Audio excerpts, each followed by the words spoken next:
Good morning friends, তোমরা সবাই কেমন আছো? আশা করি খুবই ভালো আছো, সুস্থ আছো। আমিও খুবই ভালো আছি। আজকে আবারও একটি নতুন ব্লগে তোমাদের সবাইকে স্বাগত জানিয়ে আমি ব্লগটা শুরু করলাম।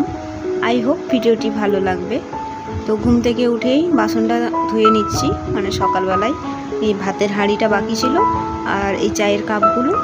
তো সকালবেলায় চা খেয়ে তারপরে বাসনগুলো ধুচ্ছি। আর রাতের বেলা আমি আগের বাসন ধুয়ে রেখেছি, যেহেতু ভাতের হাঁড়িটা রাতের বেলায় ধুতে নেই, তো তার জন্য সকালবেলায় ধুয়ে নিচ্ছি।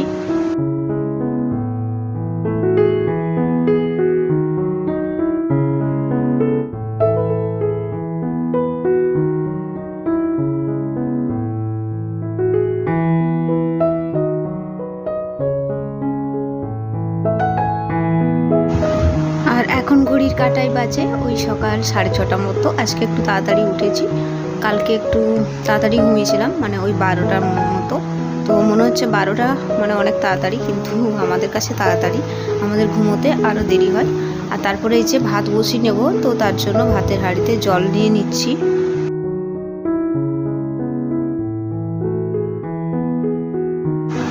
মাঝখানে কারেন্ট না থাকায় তোমাদেরকে আমার রান্নাবান্নার ভিডিও দেখাতে পারিনি। তো যাই হোক, তারপরে এই যে স্নানটা করে চলে এলাম জামা কাপড়গুলো মিলতে।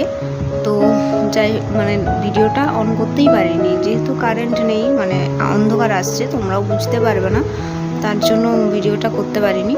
তো তারপর থেকে ভিডিওগুলো করেছি। তো এই যে স্নান করে তারপরে জামা কাপড়গুলো মিলে নিলাম।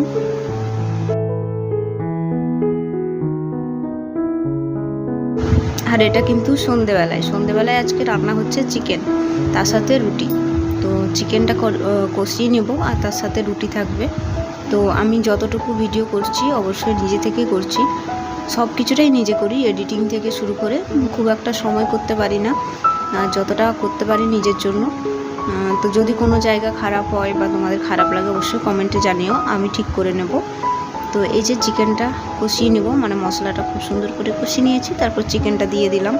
আর এর সাথে একটু আলু দিতেই হবে। আমার না বিশেষ করে চিকেন রান্নার ক্ষেত্রে আলু না দিলে খুব একটা ভালো লাগে না। তো এই যে তারপরে আলু দিয়ে দিলাম।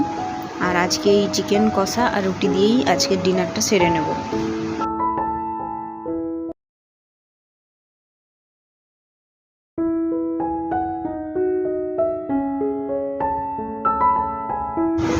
আর এটা কিন্তু পরের দিনের ভিডিও, তারপরে রাতে ভিডিওটা কন্টিনিউ করিনি। তো ঘুম থেকে উঠেই এই যে দরজাটা খুলতে চলে এলাম।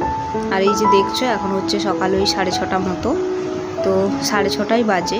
তো ঘুম থেকে উঠেই ভাবলাম যে দরজার সামনের দিকটা একটু জল দিয়ে নিই আর এই জায়গাটা একটু ধুয়ে নিই।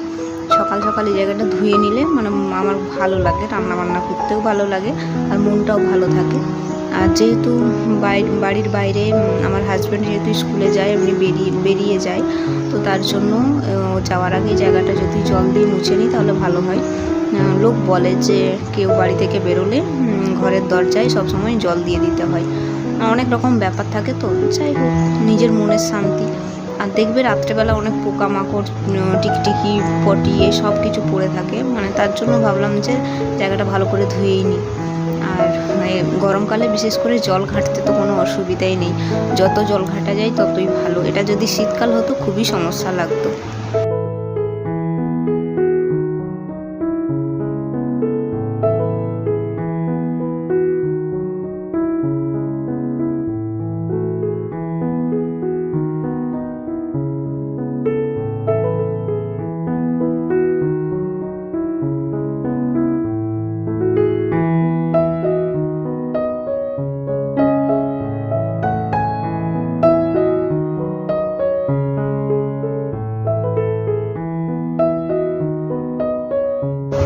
আর এই জায়গাটা না রান্নাটাও তাড়াতাড়ি করতে হয়, মানে গ্রিল দেওয়া আছে, সেরকমভাবে কোনো মানে ঘেরা নেই।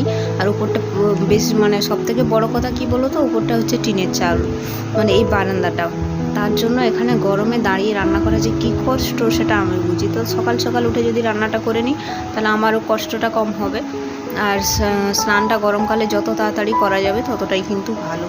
তো এই যে ঘর টরগুলো, মানে বারান্দাটা খুব সুন্দর করে ধুয়ে নিলাম। আর তারপর চলে এলাম ঘরটা একটু ঝেড়ে নেব।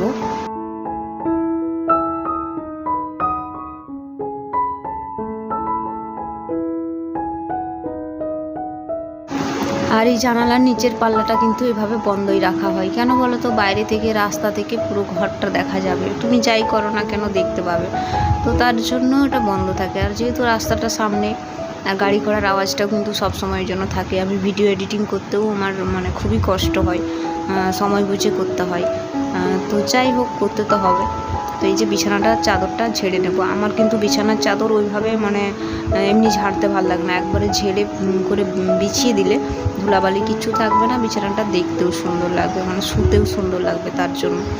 তো যাই হোক, তোমাদের সাথে কথা বলে বলে আমার বিছানাটা পরিষ্কার করা হয়ে গেল।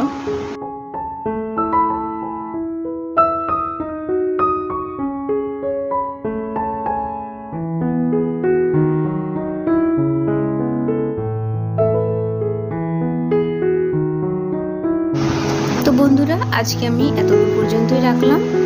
যদি ভালো লাগে অবশ্যই একটা লাইক করে পাশে থেকো তোমরা সবাই।